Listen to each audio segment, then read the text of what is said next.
പിതാവിൻ്റെയും പുത്രൻ്റെയും പരിശുദ്ധാത്മാവിൻ്റെയും നാമത്തിൽ ആമേൻ. ഈശോ മിശിഹായിക്ക് സ്തുതിയായിരിക്കട്ടെ. യേശുവിൽ സ്നേഹം നിറഞ്ഞ സഹോദരങ്ങളെ എല്ലാവരെയും ദൈവവചനധ്യാനത്തിലേക്ക് നമ്മുടെ കർത്താവായ യേശു ക്രിസ്തുവിൻ്റെ നാമത്തിൽ സ്വാഗതം ചെയ്യുന്നു. നമ്മുടെ കർത്താവ് ഈശോ മിശിഹ എല്ലാവരെയും സ്വർഗം തുറന്ന് അനുഗ്രഹിക്കട്ടെ എന്ന് പ്രാർത്ഥിക്കുന്നു. പ്രിയ സഹോദരങ്ങളെ, നമുക്ക് കർത്താവിൻ്റെ തിരുവചനം നമുക്ക് വീണ്ടും ധ്യാനിക്കാം.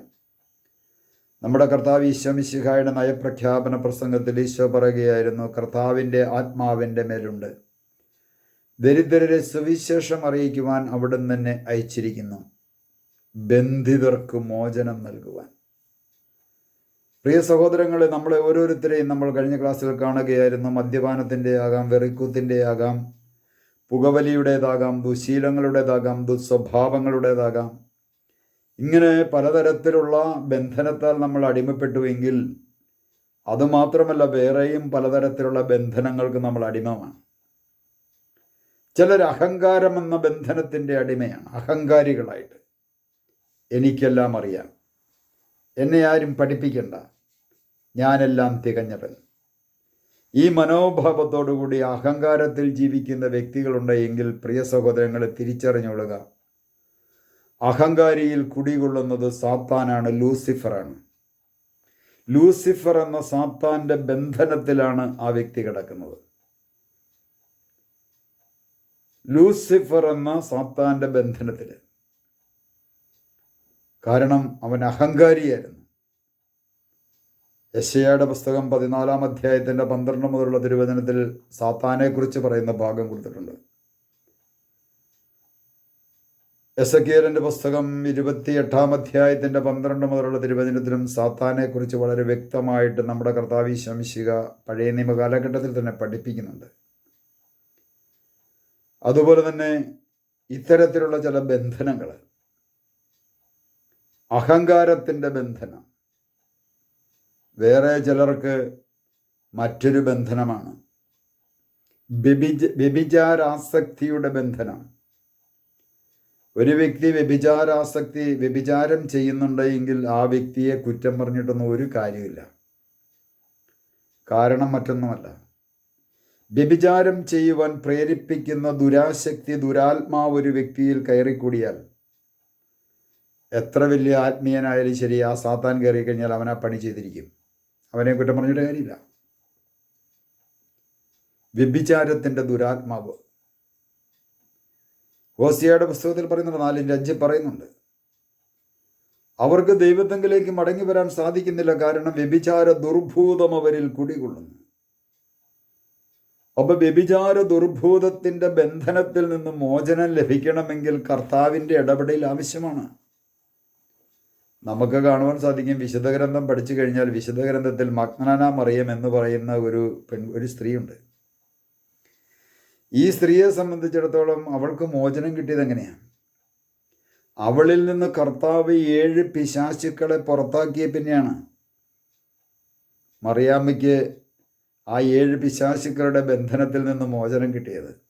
അത് കഴിഞ്ഞതിന് ശേഷമാണ് മഗ്ദലന മറിയം നേരെയായത്.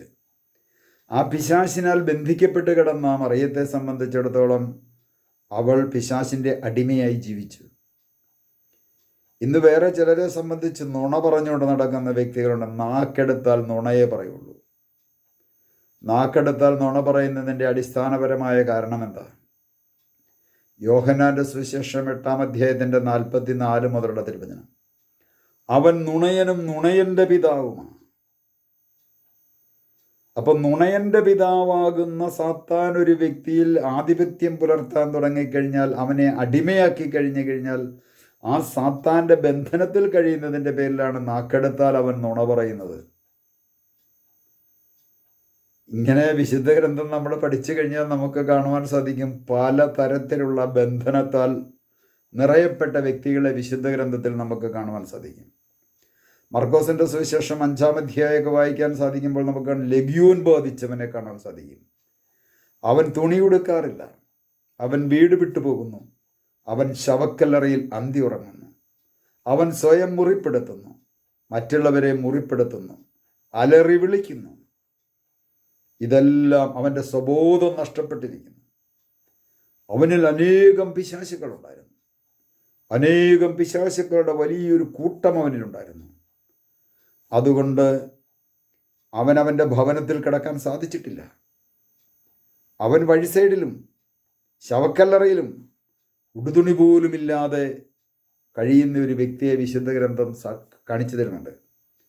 ഇന്നും പല വ്യക്തികളും ഉടുതുണിയില്ലാതെ വഴിസൈഡിൽ കിടപ്പുണ്ട് എങ്കിൽ ഇത്തരത്തിലുള്ള പിശാചിനാൽ ബന്ധിക്കപ്പെട്ടതിൻ്റെ പേരിൽ അവരങ്ങനെ കിടക്കുന്നത്. ഒരു സംശയമില്ല. ലെഗ്യോൻ പുറത്തു പോയപ്പോൾ അവൻ എന്ത് സംഭവിച്ചു? ലെഗ്യോൻ പുറത്തു കഴിഞ്ഞപ്പോൾ അവൻ ശാന്തനായി. അവൻ വസ്ത്രം ധരിച്ചു. അലറി വിളിക്കുന്ന പരിപാടി നിർത്തി. സ്വയം മുറിപ്പെടുത്തുന്ന പരിപാടി നിർത്തി.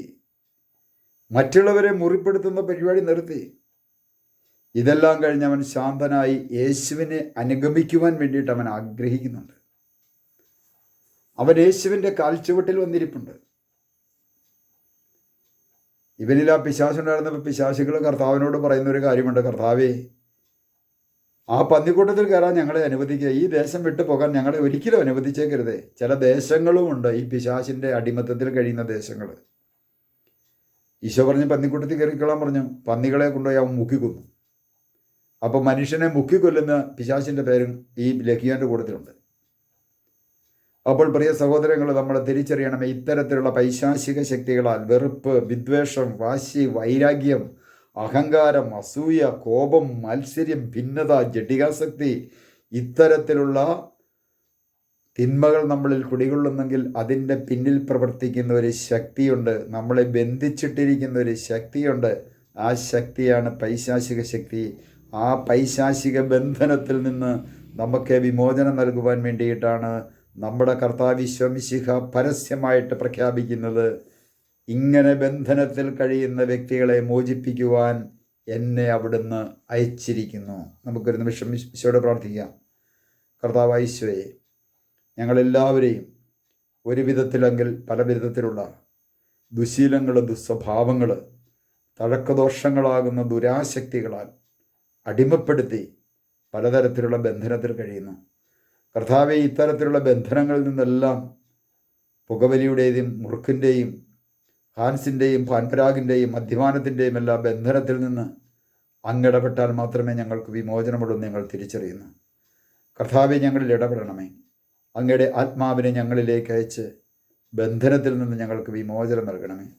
പിതാവിൻ്റെയും പുത്രൻ്റെയും പരിശുദ്ധാത്മാവിൻ്റെയും നാമത്തിൽ ആമേൻ.